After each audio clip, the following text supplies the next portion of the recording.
काय करणारे अनेक वेळा हे प्रकार घडतात. धमकी देणं आणि त्यापेक्षा अतिशय घाणेरड्या, मला घरच्या लोकांना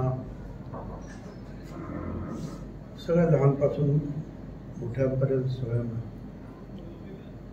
अतिशय अश्लील घाणेरड्या भाषेमध्ये शिव्या देणं, अशा नख्य सगळं 29 तारखेला संध्याकाळी मी मुंबईमध्ये असताना माझ्या फोनवर मेसेज सगळे यायला लागले.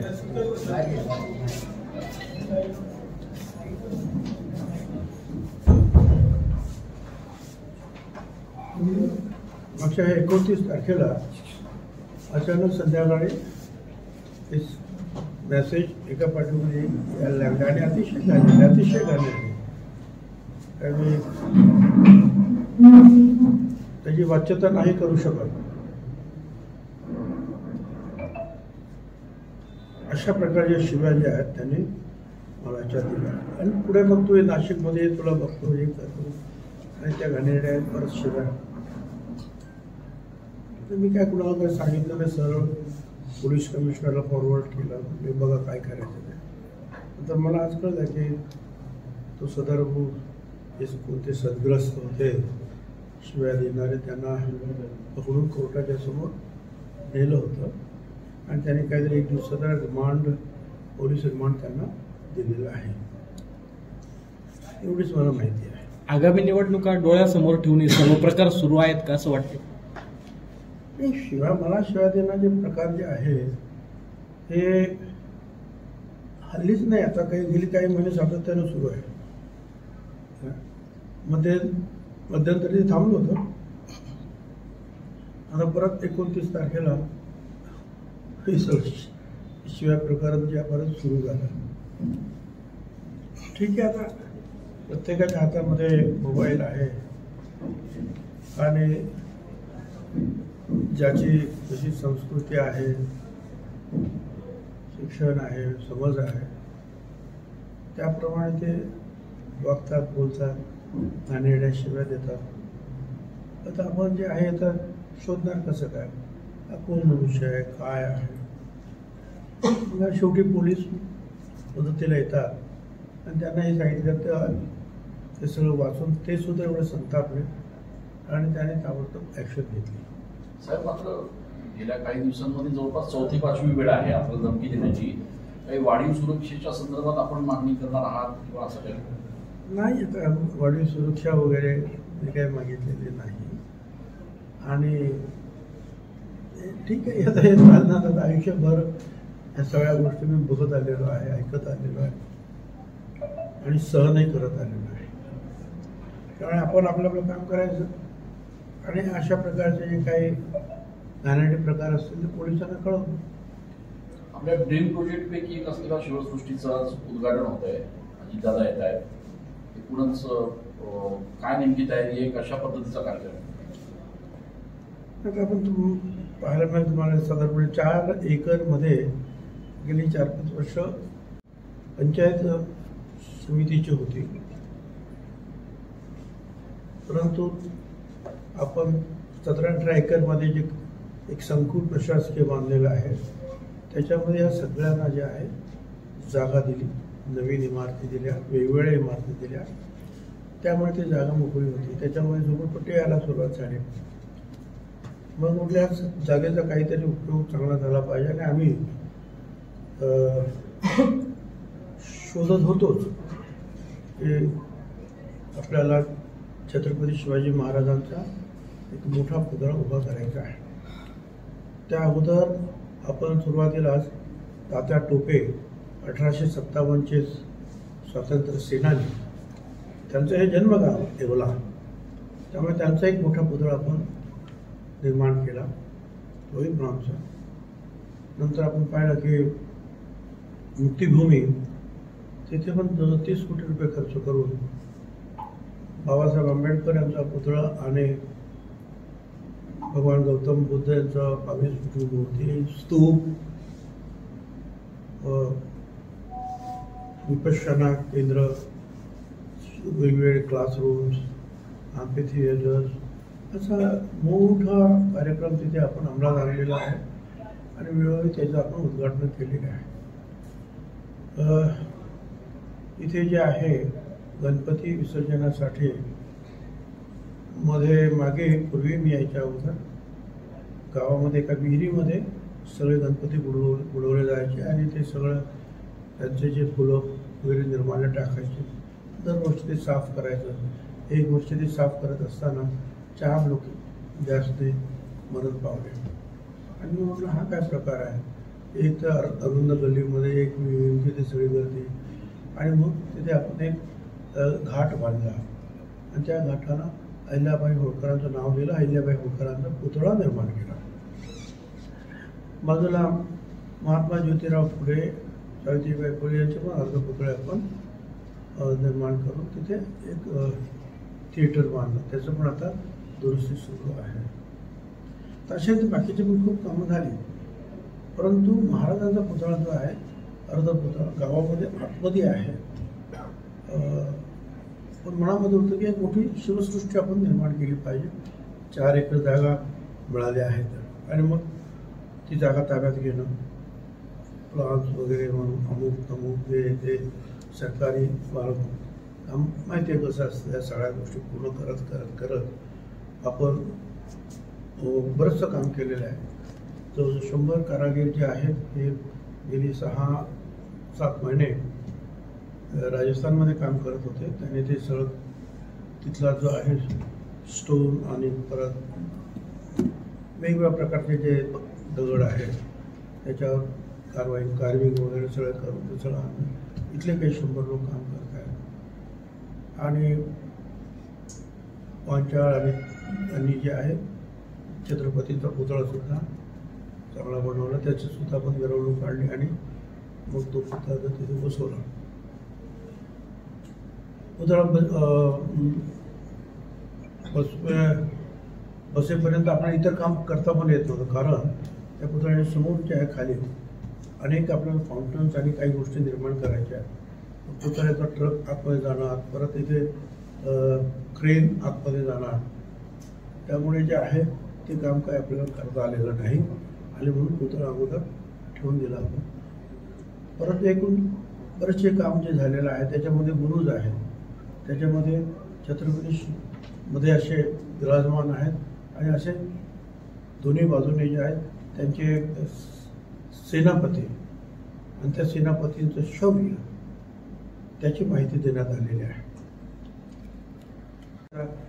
परत ते खोदकाम होणार आणि ते परत खराब होणार म्हणून तूर्त जे आहेत वेगळ्या प्रकारचे जे आहेत त्याची माहिती लावलेली आहे.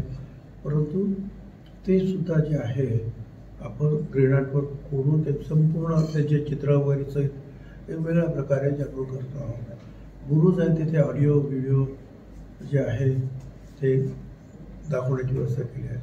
महाराजांचे सगळे शस्त्र आहेत त्याचं प्रदर्शन मांडलं जाईल.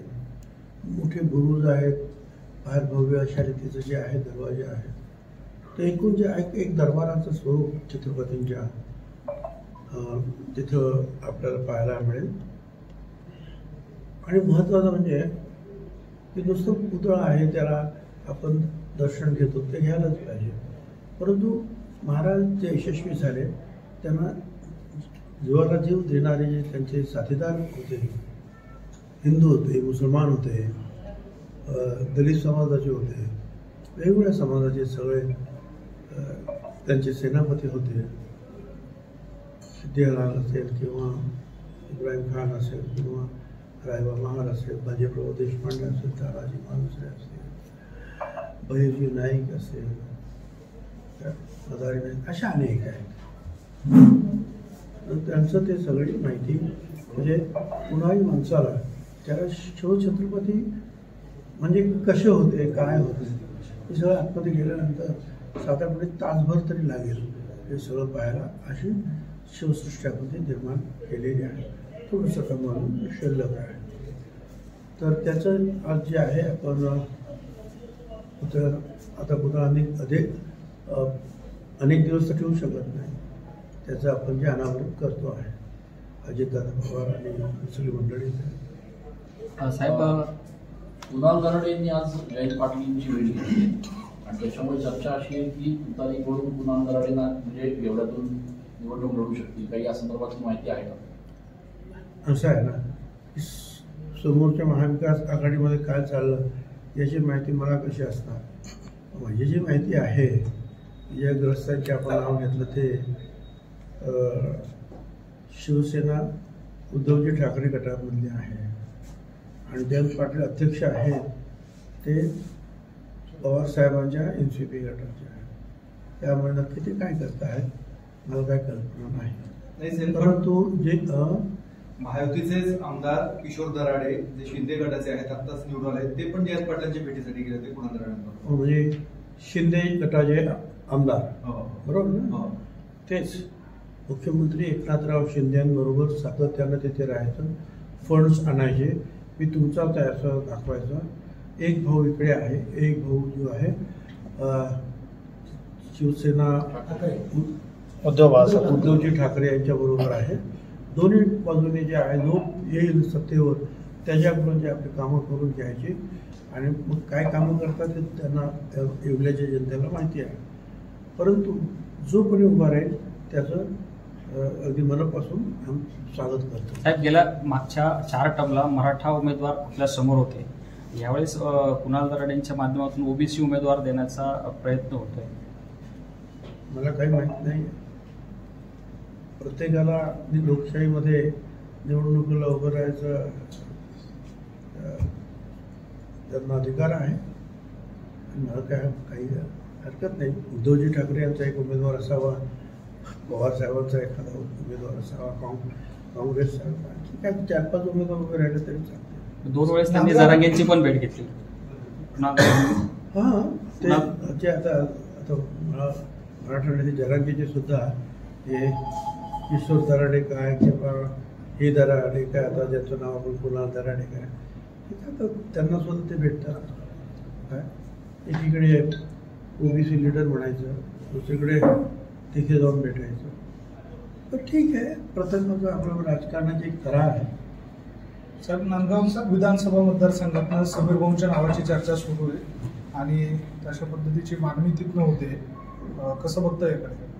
मागणी तर मला सुद्धा सगळ्या महाराष्ट्रातून अनेक ठिकाणी होते, त्याला सुद्धा होते, सगळ्यांना होते. परंतु असं काहीही विचार नाही.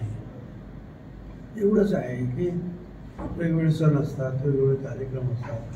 त्यामुळे एक 10 वर्षाची आमचे जे काही ऋणानुबंध तिथल्या कार्यकर्त्यांबरोबर ते बोलत होतात. त्यावेळी मग कधी समीर भाऊ, कधी पंकज भाऊ त्याच्या कार्यक्रमाला जात असतात. आज तिथे स्वच्छता मोहीम राबवण्यात आली, त्यामुळे या चर्चांना अधिकच उदाहरण झालं. राष्ट्रवादी काँग्रेस पक्षाकडनं आणि समीर भाऊंच्या आदेशानुसार तिकडे स्वच्छता मोहीम राबवली, त्यामुळे या चर्चा अधिकच सुरू झाल्या. असं आहे ना की हे जे आहे स्वच्छता मोहीमचा एक कार्यक्रम, हा जो कार्यक्रम जो आहे हा मागच्या वर्षापासून आपण सुरू केला आहे.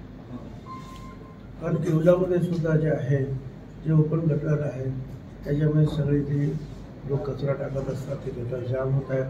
बाहेर सुद्धा कचरा खूप असतो. येवल्याला तर अनेक दिवस जे आहेत COच नव्हते, मुख्य अधिकारी नव्हते. त्यामुळे सगळ्या गोष्टी मग आम्ही राष्ट्रवादीतर्फे जो आहे सगळे पैसे गोळा करून काही मशीन सॉईल गोळा करून ही घाण काढत, मागच्या वेळेला 200 ट्रक्स घाण काढली होती सगळी बाहेर, त्याच्यापेक्षा जास्त असेल. आता सुद्धा तोच कार्यक्रम सुरू आहे. इकडे आहे झालं आमच्याकडे पण करतो. साहेब, स्वच्छता काय असं आहे की आज महात्मा गांधी जयंती आहे आणि स्वच्छता, स्वच्छ भारत हा प्रधानमंत्र्यांचा नारा आहे आणि त्यानुसार मग येवला काय, नांदगाव काय, मुंबई काय, कुठेही जर स्वच्छतेचे कार्यक्रम होत असतील तर ते स्वागतार्ह आहे. शेवटचा प्रश्न, आज सह्याद्रीवरती अमित शहांच्या उपस्थितीमध्ये बैठका सुरू आहे. उद्या घटस्थापनेच्या मुहूर्तावर जवळपास 100 जागांची घोषणा करण्याची शक्यता आहे. त्यामध्ये भाजप 50, राष्ट्रवादी जवळपास 35 आणि शिंदेगड जो आहे त्यांना 14 जागा असं जवळपास निश्चित झाल्याची चर्चा आहे. मला काही कल्पना नाही. ठीक आहे, आता दोन्ही बाजूने जे आहेत लवकरात लवकर जे आहेत उमेदवारांच्या घोषणा होतील आणि लवकर कामाला लागतील. नाशिक फुले पुतळ्यांचं अनावरण झालं, त्याच्या पाठीमागे जो अखंड होता त्याच्यावर काही त्या ठिकाणी ओळी नव्हत्या, काही शब्द नव्हते. त्यावरनं टीका होते. मला त्याच्याशी जास्त काही बोलायचं नाही. असं एक ते आर्ट आहे ते सुंदर केलेलं आहे. त्याच्यामध्ये 2 ओळीमध्ये सुद्धा याचा अर्थ भरलेला आहे. पण ठीक आहे, काही लोकांना जे आहे सदरा सफेद असला तरी डाग कुठे आहे ती शोधायची माझं हरकत नाही. त्यांनी घेतलेल्या काही लोकांना ऑडिशन आणि त्यालाच मग प्रसिद्धी देण्याचं काम चालू आहे. तर आहे ते सुधारणा करून घेत आहेत.